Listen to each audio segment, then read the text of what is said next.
मोक्षमार्गस्य नेतारं वेतारं कर्मभूभृतां ज्ञातारं विश्वतत्त्वानां वन्दे तद्गुणलब्धे वन्दे तद्गुणलब्धे।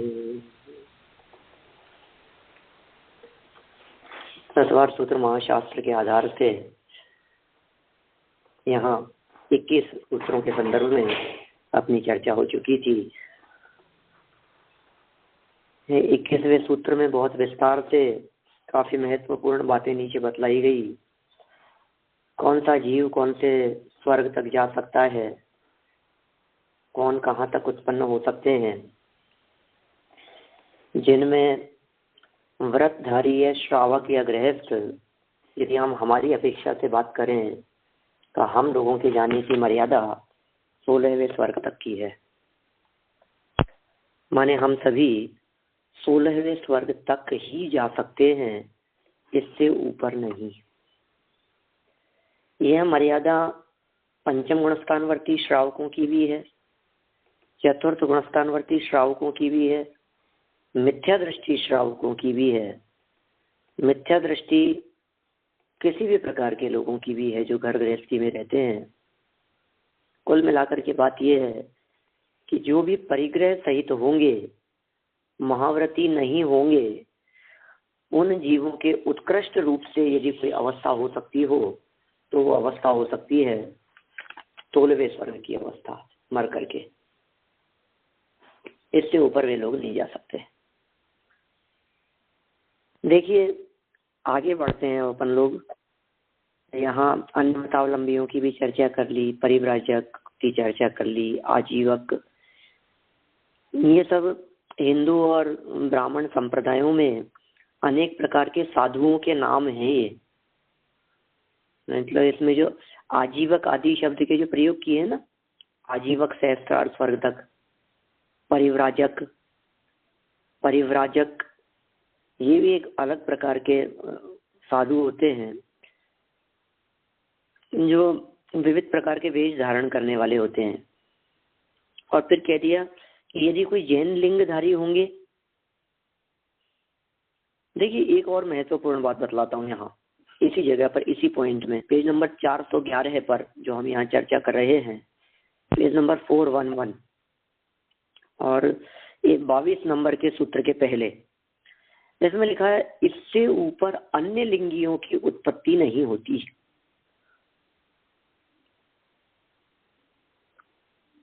कहाँ तक कहा है? 12वें स्वर्ग तक का है। अब कई जगह आपने सुना होगा कि तब 12वें स्वर्ग तक क्यों, 16वें स्वर्ग तक क्यों नहीं जा सकते? हेलो, कहीं कहीं 16वें स्वर्ग भी लिखा हुआ मिलेगा कि कोई हिंदू धर्म वाले हैं, कोई दूसरे धर्म संप्रदाय वाले हैं, हमने पूछा कि साहब ये कहाँ तक जा सकते हैं, कौन से स्वर्ग तक? मंद कषाय के बल पर हैं या फिर शांत से स्वभाव में रह करके, कषायों की अल्पता मंदता के कारण ही समझ लीजिए, तो 16वें स्वर्ग तक जा सकते हैं कि नहीं? वो बताएं आप लोगों का क्या कहना है।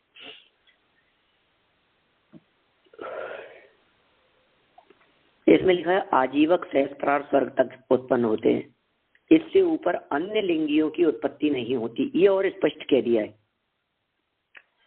इससे ऊपर अन्य लिंगियों की उत्पत्ति नहीं होती। किससे ऊपर? कि सहस्त्रार स्वर्ग से ऊपर। सहस्त्रार स्वर्ग का मतलब है 12वां स्वर्ग, माने 12वें स्वर्ग के ऊपर अन्य लिंगियों की उत्पत्ति नहीं होती। देखिए अन्य लिंग धारण किया हो, माने कोई वेश धारण किया हो, कोई साधु संत तपस्वी गृहीत मिथ्यात्वियों का कोई पद अंगीकार किया हो, तो 12वें स्वर्ग से ऊपर नहीं जा सकते। और किसी व्यक्ति ने सिर्फ जन्म मात्र लिया वहां, हिंदू अवस्था में उन्होंने जन्म लिया, हिंदू कुल में, जैन कुल में जन्म नहीं लिया, श्रावक रहे और शांत भाव से देह त्यागी, 16वें स्वर्ग तक जा सकते हैं, कोई बात नहीं। इसका मतलब अन्य मति भी 16वें स्वर्ग तक जा सकते हैं और अन्य लिंगी 12वें स्वर्ग तक जा सकते हैं। थोड़ा सा समझना पड़ेगा अपने को, नहीं तो बहुत गड़बड़ी हो जाती है स्वर्ग के संदर्भ में। क्या पॉइंट ध्यान रखना है आपको कि कई तरह से मर्यादा, क्रॉस टैली भी होना चाहिए ना। वही श्रावक कहाँ तक जा सकता है, तो श्रावक 16वें स्वर्ग तक जा सकता है। ठीक है, अच्छा, श्रावक 16वें स्वर्ग तक जा सकता है, तो श्रावक कौन हो सकता है? क्या उसी व्यक्ति को श्रावक होने की पात्रता है जो जैन कुल में पैदा हुआ हो? क्या दूसरे धर्म संप्रदाय वाला श्रावक नहीं हो सकता? हो सकता है ना।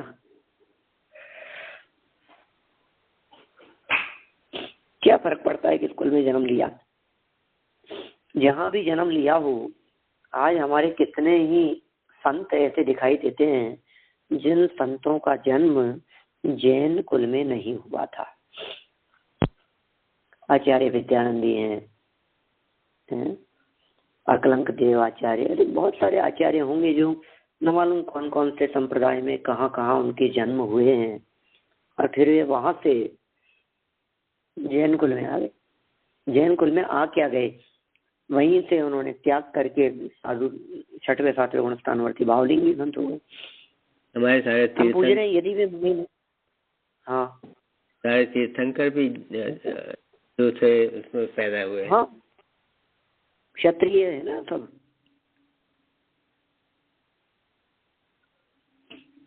देखिए खैर, इन बातों से कोई फर्क नहीं पड़ता। हम तो सिर्फ इतनी बात कहना चाह रहे हैं कि कोई अन्य मतावलंबी घर गृहस्थी में रहता हुआ मंद दशा रूप प्रवर्तन करे तो 16वें स्वर्ग तक चला जाता है। फिर आप कहेंगे कि यहाँ तो उत्कृष्ट जाने की मर्यादा उन्होंने 12वें स्वर्ग तक कही है, इससे ऊपर अन्य लिंगियों की उत्पत्ति नहीं होती। तो फिर ये 12वां स्वर्ग क्यों कहा? पंडित जी, यहाँ तो 12वां लिखा है और आप 16वां कैसे बता रहे हो? हम इसलिए बतला रहे हैं कि जा तो सकते हैं वे लोग गृहस्थ दशा में 16वें स्वर्ग तक, लेकिन यदि उन्होंने गृहस्थ दशा छोड़कर, गृहस्थ दशा में थे तब तक तो स्वयं ही बिगड़े हुए थे, अब गृहस्थ दशा छोड़कर अन्य लिंग यदि उन्होंने धारण कर लिया, अब जगत के जीवों को भड़काना शुरू कर दिया, जगत के जीवों को ग्रहित मिथ्या दृष्टि बनाना शुरू कर दिया, जिन मार्ग में अड़चन डालना शुरू कर दिया, उसकी सजा उनको ये मिल गई कि वे 16वें तक नहीं जाएंगे। मैक्सिमम उनकी मर्यादा, उनकी लिमिट घटा करके 12वें स्वर्ग तक रख दी गई। ये इस बात का अपराध है। ये अन्य मत में जन्म लेना अपराध नहीं है, लेकिन ग्रहित मिथ्यात्व का पोषण करना, कर्तावाद का पोषण करना, देवी देवताओं के नाम पर जगत के जीवों को छलना, धोखा देना, उनको ठगना, ये सब पुण्य की क्षीणता तो, क्षति तो करता ही है, भले ही वे त्यागी हो गए हों 12वें स्वर्ग तक। कि साहब उन्होंने भी आखिर त्याग तो किया ही है ना, तो हमें कहाँ ऐतराज है उन्होंने त्याग किया? उसमें उन्होंने त्याग कर दिया, इसमें कौन सी बहुत बड़ी चीज हो गई? हम मानते हैं, ठीक है, हमें कोई ऐतराज नहीं है, किया हुआ उन्होंने त्याग, त्याग किया है। तो जो त्याग करने का फल है, पुण्य कर्म का बंधन, शुभ भाव जितने मात्रा में हुए उतना जो पुण्य कर्म का बंधन हुआ, हम कह तो रहेंगे नरक में नहीं जाएंगे, चले जाएंगे 12वें स्वर्ग तक। और यदि कोई जैन लिंगधारी है, अब जैन लिंगधारी का अर्थ मुनि हो गया, भले ही भावलिंगी मुनि नहीं हुआ, द्रव्यलिंगी मुनि हो गया, बाहर में महाव्रतों का पालन करने वाला हो गया। ऐसे जैन लिंगधारी उत्कृष्ट तप कर तपने वाले मिथ्या दृष्टियों का अंतिम ग्रेव्यक तक उत्पाद होता है।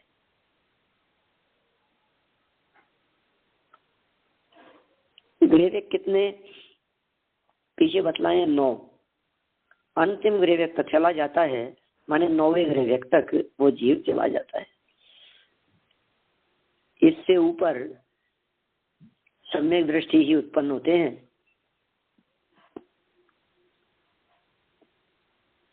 श्रावक व्रतधारियों का स्वधर्म आदि अच्युत स्वर्ग पर्यंत उत्पाद होता है। ये सब चर्चाएं अपन वैसे कल यहाँ कर चुके हैं, मगर मेरे को तो ये पॉइंट एक विशेष बतलाने का विकल्प था, इसलिए मैंने वो चर्चा पुनः की है कि वे 12वें स्वर्ग तक जा सकते हैं या 16वें स्वर्ग तक जा सकते हैं। माने अन्य मत के साधु। हाँ, आपने आजीवक के बारे में क्या बताया, उसका मीनिंग? आजीवक का अर्थ ये है कि इनके साधुओं के नाम हैं हिंदू धर्म संप्रदाय में। परिव्राजक, आजीवक, बहुत सारे नाम मिलते हैं तपस्वियों के। अच्छा। अलग अलग संघ होते हैं उनके और अलग अलग संप्रदाय वाले होते हैं। सबकी मान्यताएं अलग अलग प्रकार की होती है। होते तो सब रक्तांबरी, पीतांबरी, भगवे वस्त्र पहने हुए, कोई क्या दुपट्टा लगा रखा है, दाढ़ी बढ़ा रखी है, और इस तरह के जो भी जटाधारी, और समझ लीजिए आप जिस तरह से यज्ञ हवन करने वाले पंडे दिखाई देते हैं, बस उसी तरह के हैं सब। अच्छा। उनमें कोई विशेष त्यागी होंगे। मर्यादा लेकिन 12वें स्वर्ग तक की है। देखिए, अब वैमानिक देवों में लेश्याएं कौन सी होती है? लेश्या क्या चीज है? लेश्या निर्देश। वैसे लेश्याओं की चर्चा हम पहले कर चुके हैं। बताइए कहाँ की होगी अपन ने लेश्याओं की चर्चा? कुछ याद आता है क्या? इसी तत्वार्थ सूत्र महाशास्त्र के दूसरे अध्याय में जहाँ हमने 5 भावों की चर्चा की थी, वहाँ औदैहिक भाव के 21 भेद बतलाते हुए 6 प्रकार की लेश्याओं की चर्चा की गई थी। हाँ जी, ध्यान है? हाँ जी। और अभी इसमें भी थोड़ी बहुत आई थी ना, अभी इसी अध्याय में आगे 3-4 लेशिया तक की बात आई थी। सही बात है। आदि 10 त्रिशु पीतांत लेश्या। हाँ, शुरू के 3 वालों में पीत लेश्या है, अंत में जिसके इतनी लेश्याएं होती है, शुरू के 3 में। माने अब यहाँ वैमानिकों की चर्चा कर रहे हैं। बाकी के जो भवनवासी व्यंतर और ज्योतिष देव थे, उन देवों के संदर्भ में लेश्याओं की चर्चा इसी अध्याय में प्रारंभ में आ चुकी थी। वही भवनवासी, व्यंतर, ज्योतिष और वैमानिक 4 प्रकार के देव हैं। अब इसमें भवनवासी, व्यंतर और ज्योतिष की क्या स्थिति बनती है? उनमें कौन सी लेश्या होती है? पीतांत लेश्या। पीत लेश्या है अंत में जिसके, वो लेश्याएं होती है। कृष्ण, नील, कापोत और पीत, बस पीत तक की लेश्याएं होगी। आगे देखिए 22 नंबर का सूत्र, वैमानिकों की लेश्याएं। पीत पद्म शुक्ल लेश्या द्वित्री शेषेशु। बहुत कैसे शॉर्ट में व्याख्याएं करते हैं ये लोग। पीत पद्म शुक्ल लेश्या द्वित्री शेषेशु, 2, 3 और शेष। पीत में, पद्म में और शुक्ल में, इन लेश्याओं में क्या है? 2, 3 और शेष। ये 2, 3 शेष स्वर्गों के लिए कहा गया है। ठीक है ना? 2, 3 तथा शेष में पीत, पद्म और शुक्ल लेश्या है। 1 नंबर। यहाँ तो स्पष्टीकरण अलग प्रकार से किया है। ये सूत्र की व्याख्या इन्होंने बहुत अलग अलग पॉइंट्स बना करके की है। बहुत लंबी टीका है इनकी। इनको एक बार आप लोग भी पढ़ करके देखिएगा अलग से, मैं भी पढ़ करके देखूंगा उनमें क्या क्या विषय ऐसे हैं जिन विषयों के संदर्भ में चर्चा विशेष की जा सकती है। 3 पेज की टीका है। यहाँ अलग से लेश्या का कथन लघु निर्देश के लिए है।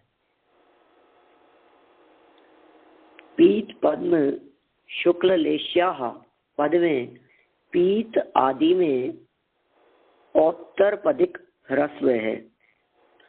जैसे भाष्य में मध्यम विलंबितयोः पद में है। अब ये क्या कहना चाह रहे हैं इस व्याकरण की इन सब बातों के आधार पर कि औत्तरपदिक ह्रस्व बाद वाला ह्रस्व है। पीत पद्म शुक्ल। अब ये कह रहे हैं कि कल जैसा नियम बतलाया था ना कि वो ह्रस्व अक्षर वाला पहले, अब ये कहे पद्म अक्षर में तो कम है और पीत में ज्यादा है, तो उत्तरपदिक ह्रस्व है। पीत आदि में है और उसके बाद वाला ह्रस्व है। जैसे भाष्य में मध्यम विलंबितयोः पद में है। तो ये सौधर्म और ईशान स्वर्ग के देवों में पीत लेश्या होती है। 412 पेज पर सौधर्म और ईशान स्वर्ग के देवों में पीत लेश्या होती है। शांत कुमार और महेंद्र स्वर्ग के देवों में पीत और पद्म लेश्या होती है। ब्रह्म, ब्रह्मोत्तर, लांतम और कापिष्ठ, इन 4 स्वर्गों में पद्म लेश्या है। फिर तथा शुक्र, महाशुक्र, सतार और सहस्त्रार स्वर्ग के देवों में पद्म और शुक्ल लेश्या है और आनत आदि के देवों में शुक्ल लेश्या है तथा अनुत्तर विमानों में परम शुक्ल लेश्या है। अब आप इसको क्या कीजिए, आप इसको अंडरलाइन करके इसमें से वो निकाल लीजिए अलग अलग कितने कितने स्वर्गों का इन्होंने युगल बना दिया। पहले तो पीत, पद्म और शुक्ल, इतना ध्यान दीजिए आप। 3 लेश्याएं स्वतंत्र भी कही हैं और फिर तीनों का मिक्सर भी कहा है अलग अलग। जैसे सबसे पहले चर्चा की पीत लेश्या की, फिर दूसरे नंबर पर चर्चा करेंगे पीत और पद्म की, फिर अकेली पद्म लेश्या, ठीक है, और फिर पद्म और शुक्ल ये दोनों साथ में हो जाएगी, और फिर अकेली शुक्ल। बोलो, कर सकते हैं अपन लोग ऐसा? अभी स्वर्ग छोड़ दीजिए आप, अभी सिर्फ लेश्या ध्यान रखिए। लेश्याओं का क्रम क्या रखना है? सबसे पहले पीत लेश्या रखेंगे। अब स्वर्ग कितने होंगे, कौन से होंगे, वो अलग मैटर है, वो बाद में देखेंगे। अब सबसे पहले नाम लिखिए आप पीत, फिर उसके बगल में लिखिए पद्म, फिर उसके बगल में लिखिए शुक्ल। अब सबसे पहले 1 नंबर सिंगल पीत, फिर दूसरा घटता हुआ पीत और बढ़ता हुआ पद्म, ये पीत और पद्म की मिक्स दशा, ये 2 नंबर। फिर 3 नंबर पे क्या आएगा? ये वो जो पीत घट रहा था ना, वो घटते घटते पीत खत्म हो गया और अकेली पद्म लेश्या रह गई। तो अकेली पद्म लेश्या 3 नंबर पर। फिर पद्म लेश्या घटती हुई और शुक्ल लेश्या बढ़ती हुई, 4 नंबर पद्म और शुक्ल। और फिर 5 नंबर अकेला शुक्ल। अब बंटवारा कैसे करें?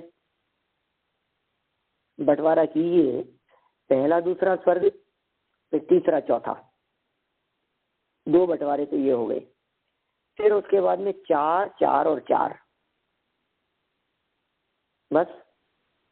शुरू में तो सौधर्म ईशान पीत लेश्या, मतलब पहला दूसरा स्वर्ग पीत लेश्या, तीसरा चौथा स्वर्ग पीत पद्म, और फिर आगे के 4 स्वर्ग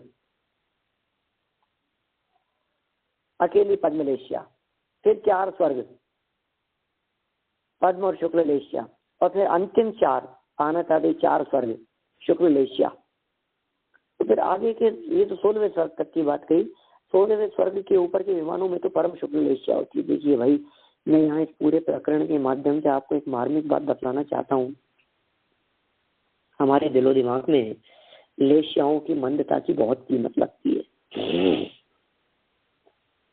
हमें लग रहा है ये व्यक्ति कितना शांत रहता है ना, हमने तो इसके चेहरे पे कभी गुस्सा ही नहीं देखा।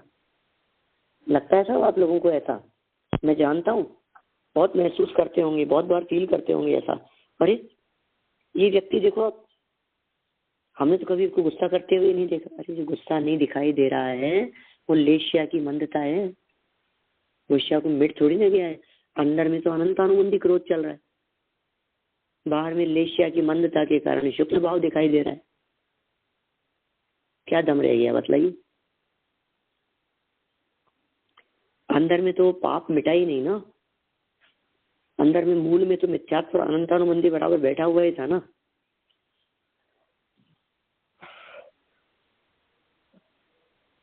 अंदर में तो बराबर ज्यों का त्यों टस से मस नहीं हुआ, अनंत संसार का बंद करने वाला अनंतानुबंधी,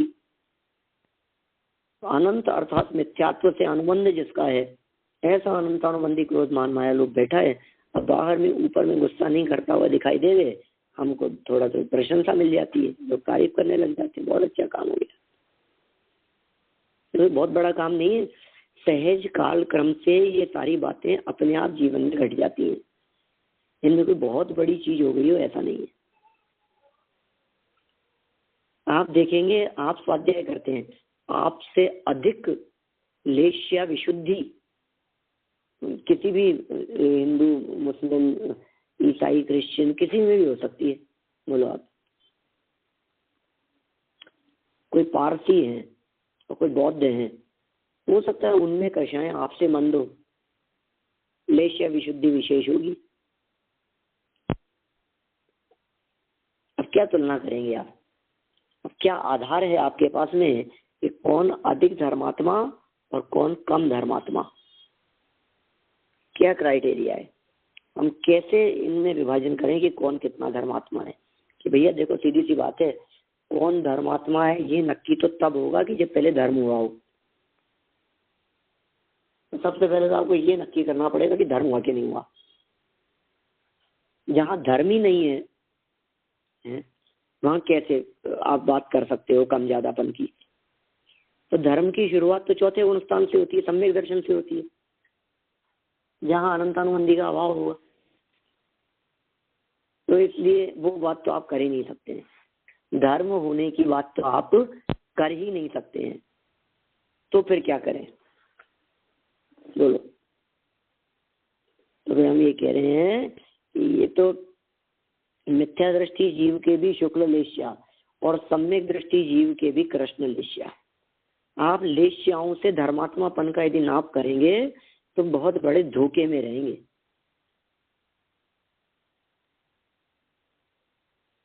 एक सम्यक दृष्टि जीव, सम्यक दृष्टि ध्यान देना आप, बहुत सम्यक दृष्टि है, अंदर में उसके सातों कर्म प्रकृतियों का अभाव हो गया है।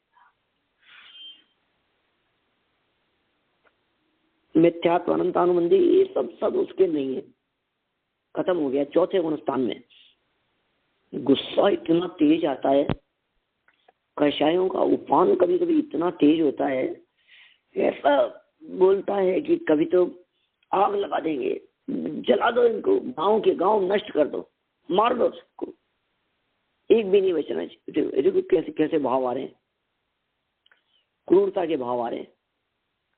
कब? संकट नहीं, विरोध पूर्वक, विरोधियों के साथ। क्या ऐसे भावों को देख करके कोई व्यक्ति ये धर्मात्मा है, ये महापापी, लेश्या देख करके आपने उसको पापी कह दिया। और एक व्यक्ति इतना मंद कषाई, खूब नमक मिर्च डालो उसके आंख के ऊपर, चमड़ी उतार लो उसकी, कीले चुभो दो उसके, ऊपर ऊपर की चमड़ी उतार दी गई, गरम गरम बिल्कुल आग लगा दी गई उसके चारों तरफ, अग्नि में तपा दिया गया, घाणी में पेल दिया गया। बोलो, जैसे चक्की पीसते हैं ना, ऐसे उसमें मिक्सी में डाल करके उसको पीस दे रहे, उसके बावजूद भी रंज मात्र भी कषाय भाव प्रकट होता हुआ नहीं दिखाई देवे। कितना धन्य धन्य कहते हैं अपन, उनकी जय जयकार करने लगे अपन। लेकिन आगम ये कह रहा है कोई दम नहीं है, शुक्ल लेश्या का भाव था, इससे ज्यादा और कुछ नहीं है। लेश्या विशुद्धि से ज्यादा नहीं है, अंदर में तो कषाएं जो के त्यों जमी है, कुंडली मार के बैठी है अंदर में अनंतानुबंधी अमिथ्यात्व। क्या अब किस चीज से नाप करें? तो अरे तो नाप तो धर्म का कषायों के अभाव से होता है, कषायों की मंदता से थोड़ी ना होता है। धर्म कषायों की मंदता का नाम नहीं है, धर्म तो कषायों के अभाव का नाम है। सारा जगत कषायों को मंद करने के चक्कर में उलझाए, और हम ये कह रहे हैं जिसके दृष्टि से अभाव होता है आप उसको देखना ही नहीं चाहते हो। आप जो कषाय की मंदता करना चाह रहे हो ना, अरे साहब इतना शांत स्वभाव मेरा भी हो जाए, तो अनंत बार देवगति में 16वें स्वर्ग तक गया, ग्रेवेको में चला गया, तेरी शुक्ल लेशिया तो ऑटोमेटिकली हो गई थी, परम शुक्ल लेशिया हो गई थी। निहाल क्या हुआ उससे? कौन सा उद्धार हो गया?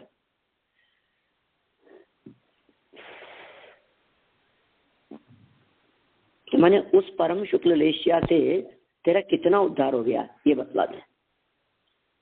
9वें ग्रेवे तक चले जाने से खूब मंदता किए, और आप तो कोई ऐसा उपाय बतला दो कि बस कोई भी हमारे को गालियां देवे तो भी हम शांत भाव से उसको बर्दाश्त कर सके, सहन कर सके। कर लेगा, थोड़ी प्रसिद्धि हो जाएगी, ख्याति हो जाएगी, लोग प्रशंसा करने लग जाएंगे, थोड़ी सी तारीफ हो जाएगी, और साहब गजब ही है साहब, ये तो बिल्कुल गुस्सा नहीं करते हैं साहब, बिल्कुल कषाय नहीं करते हैं। फिर क्या होगा? ये दिखावा तो अनंत बार किया है, ये छलावा तो बहुत बार हुआ है। इस छलावे से कुछ लाभ नहीं होगा। अब तो कुछ ऐसा करो जो आपने आज तक कभी नहीं किया हो सच्चे सुख की प्राप्ति के लिए। अब तो वो प्रयास करो कुछ। क्या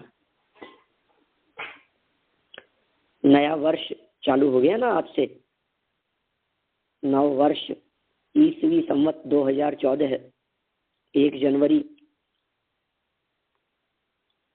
सोचो जरा, थोड़ा सा लगाओ बुद्धि,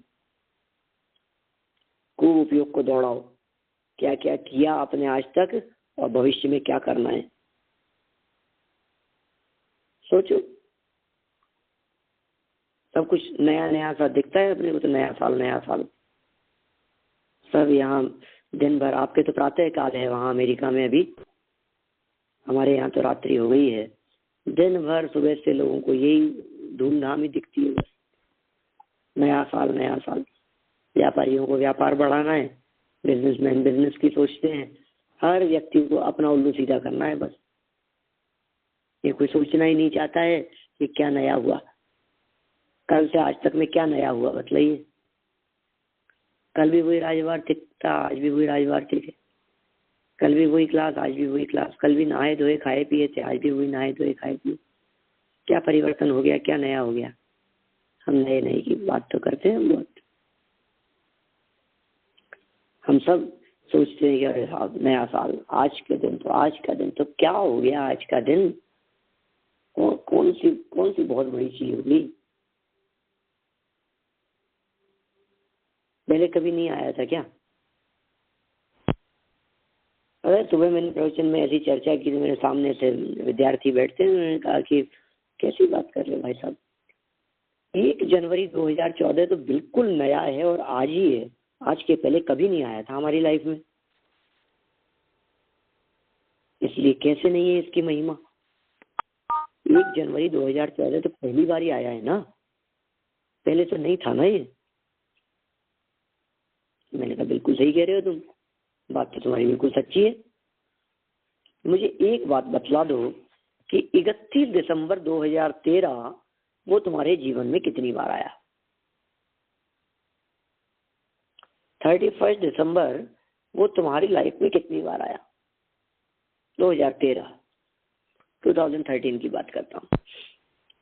और 30 दिसंबर, 29 दिसंबर, वो भी 28 दिसंबर कितनी बार आया? पहली बार। तो क्या हो गया? जैसे वो एक दिन नया है, वैसे ये एक दिन नया है। हर क्षण नया है, हर पल नया है।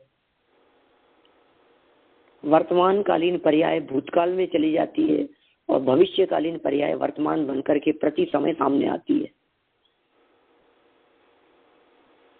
नित्य नई, निरंतर नई नई नई नई नई पर्याय प्रति समय बिल्कुल फ्रेश पर्याय आती है। सिद्ध परमात्मा भी जो प्रति समय अनंत सुख का उपभोग करते हैं, वो अगले समय में बिल्कुल नई और फ्रेश पर्याय का उपभोग करते हैं, पुरानी बासी पर्याय का उपभोग नहीं करते। बिल्कुल फ्रेश चलता है, करंट उपभोग चलता है उनका। तो फिर जब प्रत्येक पर्याय नई आ रही है तो फिर ये नया साल क्यों कह रहे हैं अपन? और यदि प्रत्येक पर्याय नई आ रही है तो फिर तो हर हमेशा ही नया हुआ ना। नहीं, क्यों नहीं? क्योंकि पर्याय तो नई है, किंतु उस पर्याय में हमारे द्वारा होने वाला काम पुराना है। पर्याय नई, काम पुराना। दिन नया, काम वही पुराना, खोटा काम। कौन सा? मिथ्यात्व राग द्वेष कषायों का। एक ही धंधा है अपने पास में, तो उल्टी मान्यता का। आचार्य समझाते समझाते थक गए, मैं ही मेरा करता धरता, और ये समझाता रहता है, ये मानता है कि मैं सबका करता धरता, मैं सबका करता धरता हूँ, मैं सब देख लूंगा, मैं सब संभाल लूंगा, सब कर लूंगा, मैं सब कर सकता हूँ। भैया वो काम करने की सोचना जो काम आपने कभी नहीं किया हो, तब आपका ये नए साल की सार्थकता होगी। अभी लंबे समय की क्यों बात करें, बचपन से देख लीजिए, जो काम आपने कभी नहीं किया हो वो काम आप शुरू करें, उस काम का आप संकल्प ले लें, फिर आप सोचें कि हाँ ये वास्तव में कुछ हुआ है नया। और अब हम कह सकते हैं, या लोग हमें कह सकते हैं, अब हम अंदर से ऐसा महसूस करते हैं कि हाँ वास्तव में ये नया है, सच में ये पुराना नहीं है, सच में ये अलग हटके है।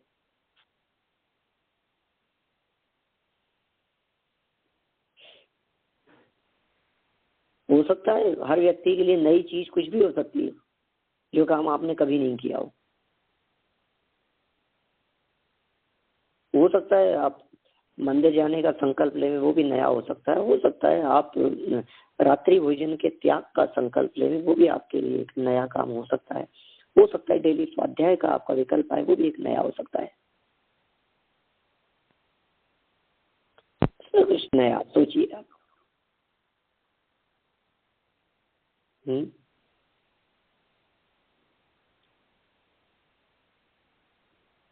अनादिकाल से ऐसा क्या है जो मिथ्यात्व के योग्य हमारी लाइफ में नहीं हुआ?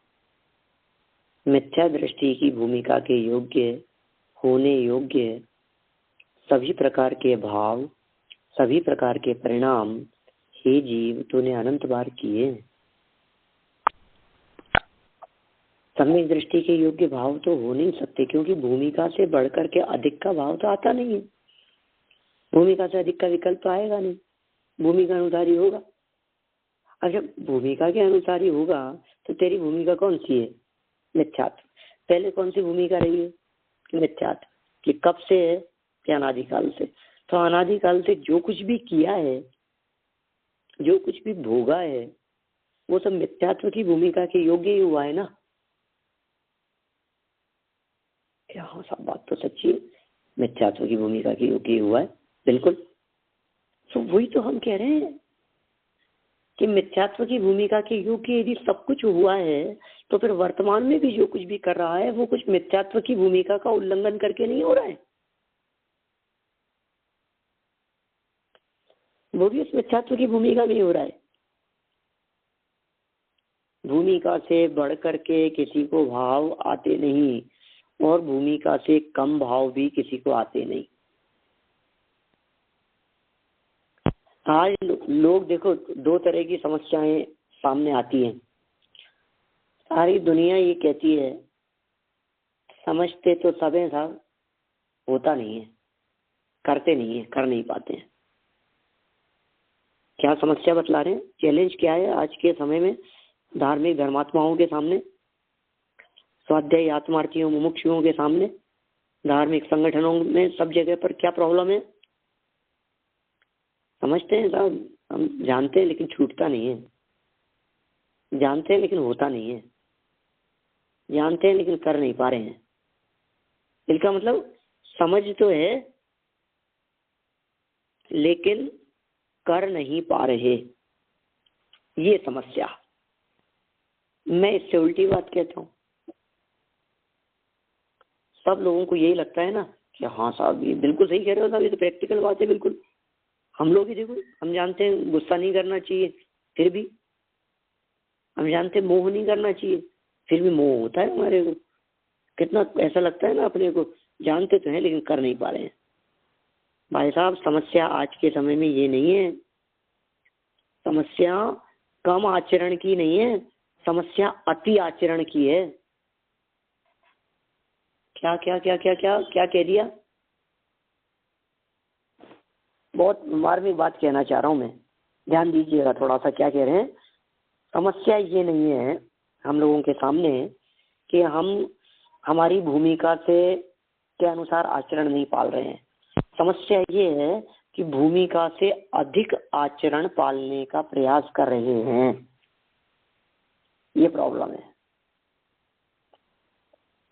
मिथ्या दृष्टि की भूमिका में हो, आचरण ब्रह्मचर्य का पालन करना चाहते हो, मिथ्या दृष्टि की भूमिका में हो और जीवन प्रतिमाधारियों जैसे बिताना चाहते हो, मिथ्या दृष्टि की भूमिका में हो और बाहर में जीवन और आचरण छठवें सातवें गुणस्थानवर्तियों जैसा पालना चाहते हो, तो भूमिका से ज्यादा का आचरण की समस्या है, कम की समस्या का है?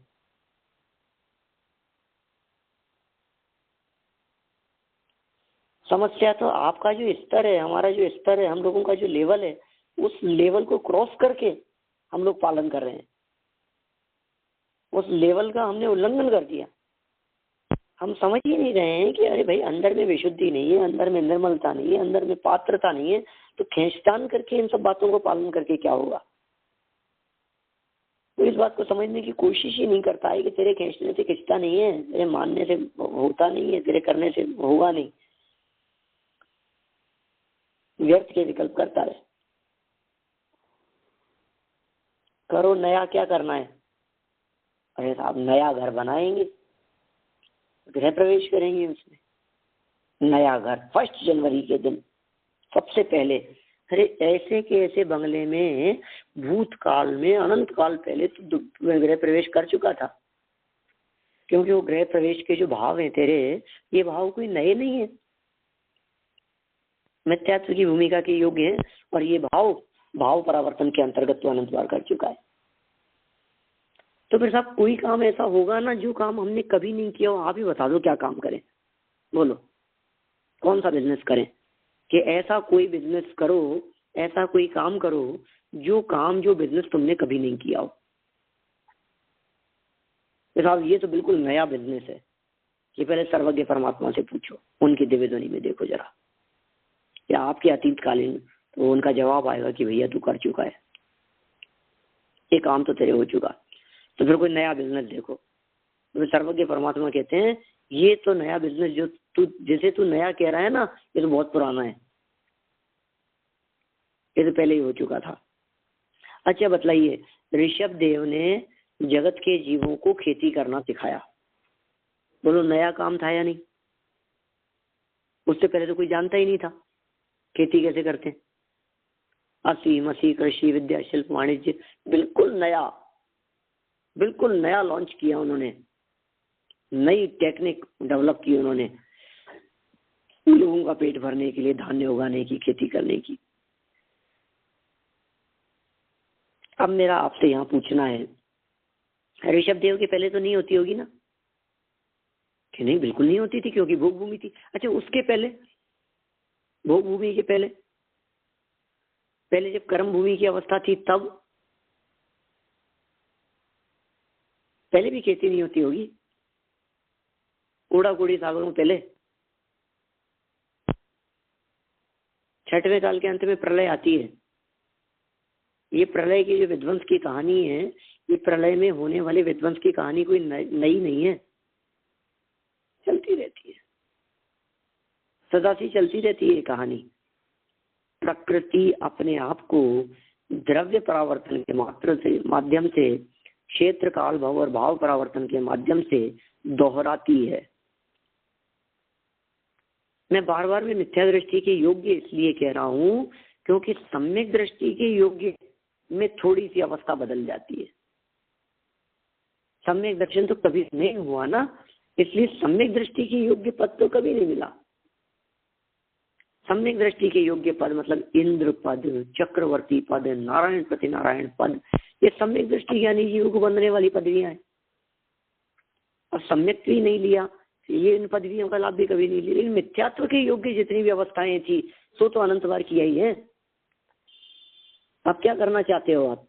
अब क्या प्लानिंग है आपकी? सब ये तो सब कर लिया, ये भी कर लिया था, ये भी कर लिया, ये करके भी देख लिया, ये भी कर लिया, ये भी कर लिया, फिर हुआ क्या? कोई व्यक्ति के साथ में बहुत तकलीफ है मेरे को, तो कोई इलाज करूं मैं कि नहीं रहने दो आप, कुछ नहीं। क्यों क्या हुआ बताओ तो सही। कि नहीं ये इलाज करके देख लिया, फिर ये करके देख लिया, फिर दिन में 2 गोली खा करके देख ली, फिर 4 गोली खा करके देख ली, फिर होम्योपैथिक की भी ले ली, फिर आयुर्वेद की भी ले ली हमने, एलोपैथिक दवाइयाँ भी देख ली, और एक्यूप्रेशर भी करवा लिया, और ये भी कर लिया, और कितनी प्रकार की जो भी टेक्निक पद्धतियाँ चलती है सब सब सब सब सब कर लिया। या अब कुछ ऐसा है क्या जो नहीं किया हो कभी? कि है कुछ ऐसा जिसे कहते हैं सम्यक दर्शन ज्ञान चार प्राणी मोक्ष मार्ग है, वो नहीं किया आपने आज तक कभी भी। देह के प्रति एकत्व बुद्धि का त्याग कभी नहीं छोड़ा, देह के नेह का त्याग कभी नहीं किया, इसलिए शरीर के प्रति अपनापन टूटे ये काम करना है। देह छूटने के पहले पहले देह से भिन्न, देह देवल में विराजमान, देह से अछूता, देह से अलिप्त, ऐसे क्या है भगवान आत्मा के दर्शन हो जाए छूटने के पहले पहले, देह छूटने के पहले पहले। वो है कोई काम करने योग्य, वो है कोई महत्वपूर्ण काम। बाकी लेश्याएं मंद कर ली, हो गई। अभी की मंद लेश्या 3 मिनट बाद में शुक्ल लेश्या में बदलती हुई दिखाई देती है, शुक्ल कृष्ण में बदलती हुई दिखाई देती है। 2 मिनट भी नहीं लगती, मिनट तो बहुत ज्यादा कह दिया मैंने। सेकंडों के अंदर भी उतार चढ़ाव खूब होता है इन लेश्याओं में। एकदम बहुत तेजी आ जाती है और फिर एकदम मंद पड़ जाती है, मिर्गी के रोगी की भांति। आचार्यों ने ऐसा उदाहरण दिया है। इन लेश्याओं की दशा किस प्रकार की है कि मिर्गी के रोगी की भांति। जैसे कोई मिर्गी का रोगी कभी एकदम बहुत तेज बोलता है तो कभी एकदम मंद हो जाता है, जैसे उसके परिणामों में उतार चढ़ाव, हीनता और अधिकता देखी जाती है, वो स्थिति हो जाती है। तो लेश्या समझने से लाभ क्या? कि लेश्या समझने से लाभ ये है कि किसी जीव के वर्तमान समय के हीनाधिक परिणामों को देखकर किसी प्रकार का कोई निर्णय नहीं लिया जाए। लेश्या समझने से लाभ है।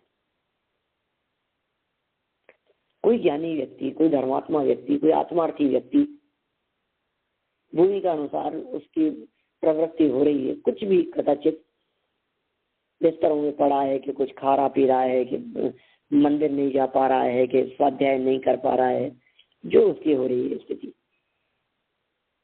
मिथ्या दृष्टि की योग्य हो रही है ना, जो भी स्थिति हो रही है।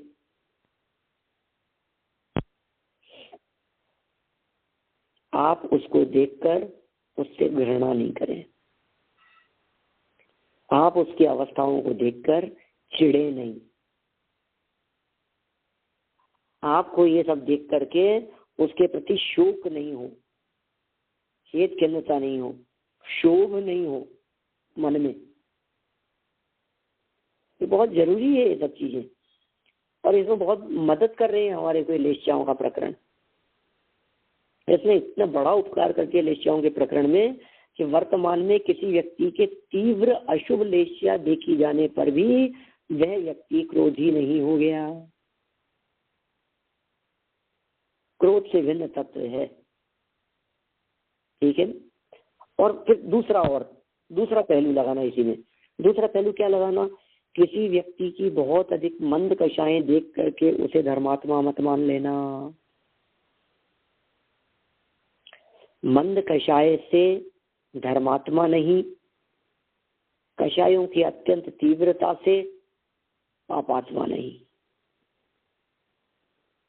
दोनों तरफा बात कह करके बैलेंस की बात कही है।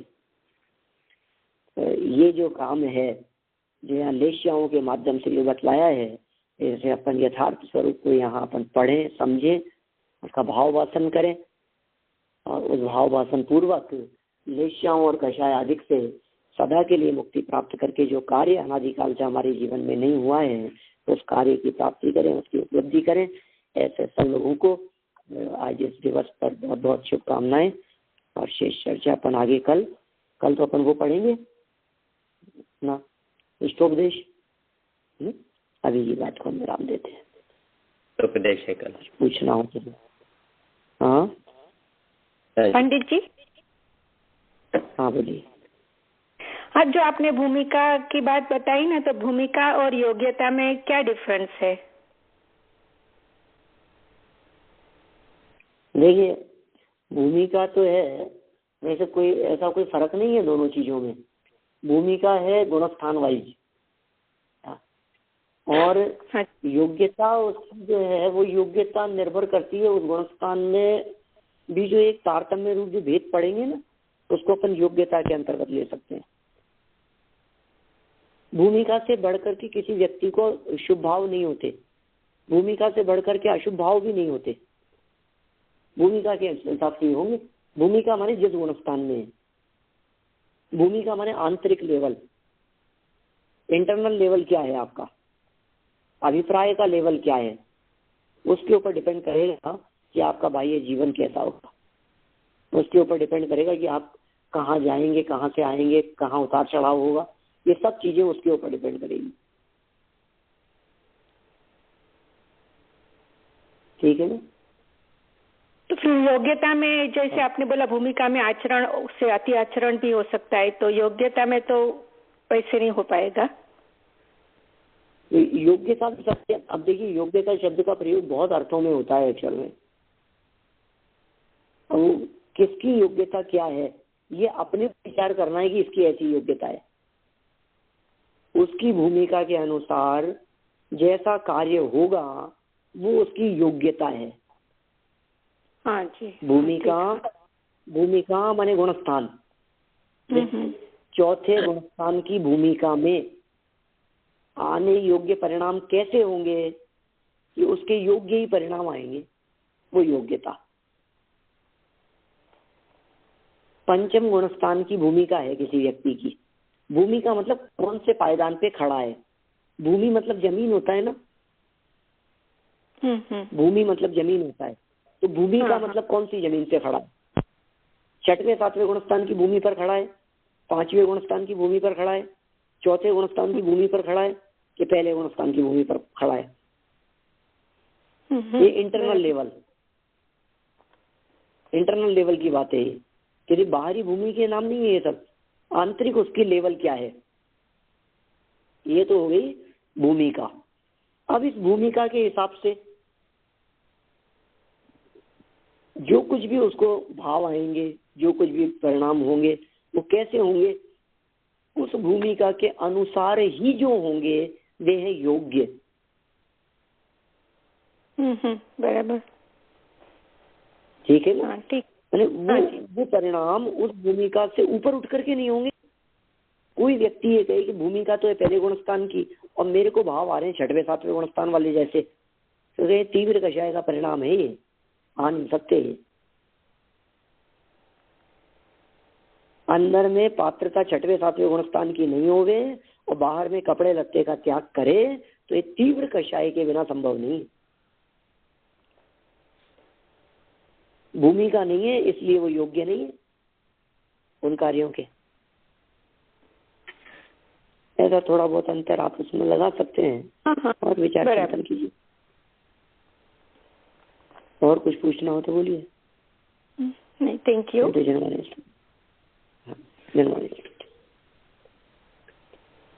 यावाणी के ज्ञान थे सुझे लोकालोक, ओ वाणी मस्तक नमो सदा देत हूँ, सदा देत हूँ।